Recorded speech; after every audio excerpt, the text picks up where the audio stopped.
Pempek dos kucainya sudah matang ya, siap kita angkat ya. Pempek dos kucai isi ebi ya, bentuknya segitiga ya.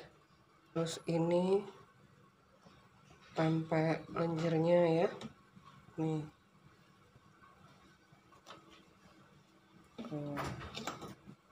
Yang ini isi telur ya, nih. Ini ya.